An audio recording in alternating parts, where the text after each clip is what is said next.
మరికొన్ని నిమిషాల్లోనే సీఎం గా దళపతి విజయ్ ప్రమాణ స్వీకారం చేయబోతున్నారు.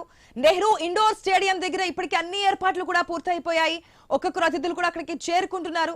రాజకీయ నాయకులు కావచ్చు, సినీ రంగానికి సంబంధించినటువంటి ప్రముఖులు కావచ్చు. కాంగ్రెస్ పార్టీ నుంచి రాహుల్ గాంధీ కూడా ఈ కార్యక్రమానికి హాజరు కాబోతున్నట్టు తెలుస్తుంది. దీంతో అక్కడ భారీ భద్రతా ఏర్పాట్లను కూడా చేశారు.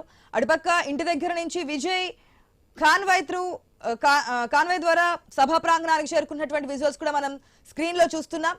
పూర్తి స్థాయిలో పూర్తి మెజారిటీతో అంటే 118 మ్యాజిక్ ఫిగర్ 234 స్థానాలు ఉన్నటువంటి తమిళనాడు అసెంబ్లీలో 118 స్థానాలను గెలుచుకున్నది టీవీకే పార్టీ మ్యాజిక్ ఫిగర్. కానీ టీవీకే పార్టీ 108 స్థానాలు గెలుచుకున్నారు.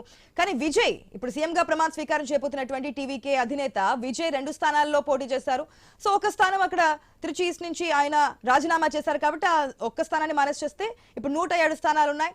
అటు కాంగ్రెస్, సిపిఐ, సిపిఎం, వీసీకే, యుఐఎంఎల్ మొత్తం ఈ అన్ని పార్టీల మద్దతుతో ఈ రోజు సీఎం గా ప్రమాణ స్వీకారం చేయబోతున్నారు దళపతి విజయ్. విజయ్తో పాటు మరి 9 మంది కూడా మంత్రులుగా ప్రమాణ స్వీకారం చేయబోతున్నట్టు తెలుస్తోంది.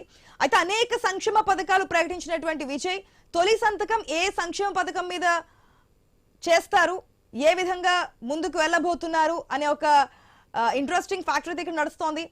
9 మంది ఎవరు, ఏ పార్టీలకు సంబంధించినటువంటి నాయకులని, ఎమ్మెల్యేలని ఈ రోజు మంత్రులుగా ప్రమాణ స్వీకారం చేయబోతున్నారు. ఉప ముఖ్యమంత్రిగా ఏ పార్టీకి ఇవ్వబోతున్నారు, ఏ మంత్రి శాఖల్లో ఎవరికి ఏ పార్టీకి ప్రాధాన్యం ఇవ్వబోతున్నారనే ఒక ఉత్కంఠ అయితే కొనసాగుతోంది. శాఖల వారీగా పక్కన పెడితే అసలు ఏ పార్టీల నుంచి మంత్రులుగా తీసుకుంటున్నారనే ఒక ఇంట్రెస్టింగ్ గా ఉన్నటువంటి వార్త మనం చూస్తున్నాం. మొత్తం 9 మంది ఈ రోజు ప్రమాణ స్వీకారం చేయబోతున్నారు సీఎం విజయ్తో పాటు. మన సభా ప్రాంగణం దగ్గర ఉన్నటువంటి విజువల్స్ చూస్తున్నాం. దాదాపుగా 1 గంటన్నర మాత్రమే సమయం ఉంది. నెహ్రూ ఇండోర్ స్టేడియం వద్ద ఈరోజు సభ జరగబోతోంది. ప్రమాణ స్వీకార కార్యక్రమం అనేది ఇప్పటికే సమయం తక్కువగా ఉన్నప్పటికీ కూడా అక్కడ ఏర్పాట్లన్నీ కూడా కంప్లీట్ చేశారు.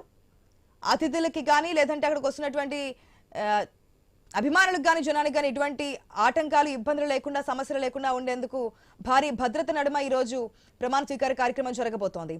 అయితే నిన్న గవర్నర్ను కలిసి 120 మంది సంతకాలతో, ఎమ్మెల్యే సంతకాలతో ముందుకు వెళ్ళిన తర్వాత గవర్నర్ కూడా ఓకే చెప్పారు. కానీ 13వ తేదీలోపు బల నిరూపణ చేసుకోవడానికి రెడీగా ఉండాలని చెప్పారు. ఈరోజు 10వ తేదీ, ఇంకా 3 రోజులు మాత్రమే సమయం ఉంది. దానికి సంబంధించినటువంటి పరిస్థితి కూడా ఓకే చెప్పినట్టు తెలుస్తోంది విజయ్. రైట్, మొత్తంగా ప్రజాభిమానం ఏ విధంగా ఉంటుంది అనేది 2 సంవత్సరాల్లోనే పార్టీని స్థాపించిన తర్వాత ఏ విధంగా ఉంటుంది అనేది అభిమానుల ద్వారా మనకు తెలుస్తుంది. అదే అభిమానులు మాట్లాడుతున్నారు, లైవ్ లో చూద్దాం. My name is Shakti Rao, advocate. Thank you.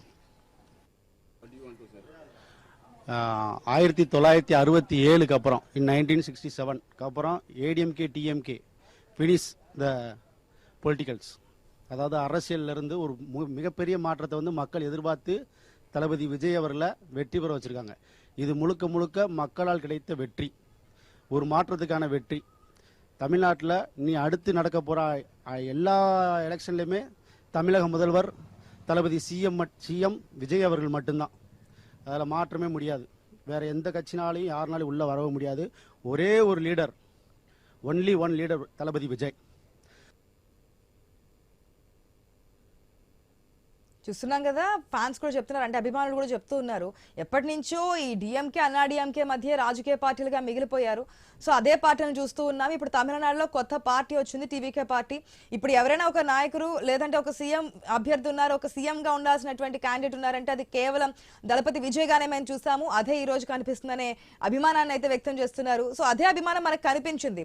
ప్రతి ఒక్క సభలోకి వెళ్ళిన తర్వాత ఎక్కడ ఎటువంటి విమర్శలు, అంటే పొలిటికల్ పార్టీ సాధారణంగా తారాస్థాయిలో విమర్శలు చేసుకోవడం మనం చూస్తూ ఉంటాం, అనేక రాష్ట్రాల్లో మనం గమనించాం కూడా. కానీ ఇక్కడ ఆ స్థాయిలో ఎక్కడ లేదు. ప్రజలకు సంబంధించి ఏ విధంగా ముందుకెళ్తాము. కొన్ని సందర్భాల్లో అధికార పార్టీ ఒక డిఎంకే కాబట్టి ఆ డిఎంకే మీద విమర్శలు చేసినటువంటి సందర్భం కూడా మనకు కనిపించింది. రైట్, ఆ రోజు ఎలక్షన్ ఫలితాలప్పుడు కూడా మనకి త్రిష ఒక సెంటర్ ఆఫ్ అట్రాక్షన్ గా మారారు. ఆ రోజు త్రిష బర్త్డే కూడా తిరుమలకు వెళ్లారు. ఆ తర్వాత వెంటనే విజయ్ ఇంటికి కూడా చేరుకున్నారు. ఇప్పుడు త్రిష కూడా ఏదైతే ప్రమాణ స్వీకార కార్యక్రమం జరగబోతుందో ఆ కార్యక్రమానికి హాజరు కాబోతున్నట్టు తెలుస్తుంది. ఇప్పుడే త్రిష కూడా స్టార్ట్ అయినటువంటి ఇన్ఫర్మేషన్ అందుతోంది.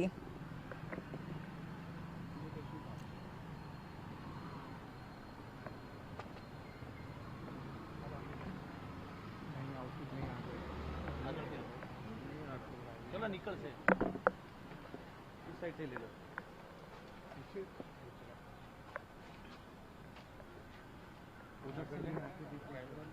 अब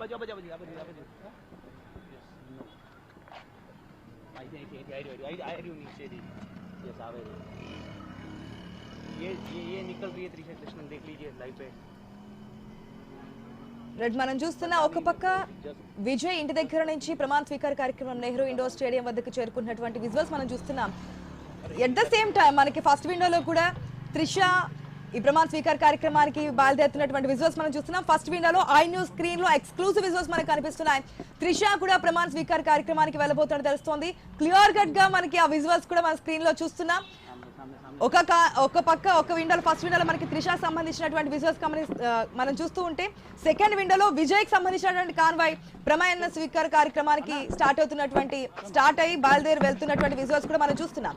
ఇక అటుపక్క భారీ భద్రత ఏర్పాటు చేశారు. మనం పోలీసులను కూడా స్క్రీన్ లో చూస్తున్నాం. ఎక్కడ ఎటువంటి అవాంఛనీయ ఘటనకు తావు లేకుండా ఎటువంటి చిన్న సమస్య కూడా రాకుండా ఉండేందుకు ముందస్తుగా పోలీసులు కూడా భారీ భద్రతను ఏర్పాటు చేశారు. సభా ప్రాంగణం దగ్గర ఉన్నటువంటి విజువల్స్ కూడా మనం చూస్తున్నాం.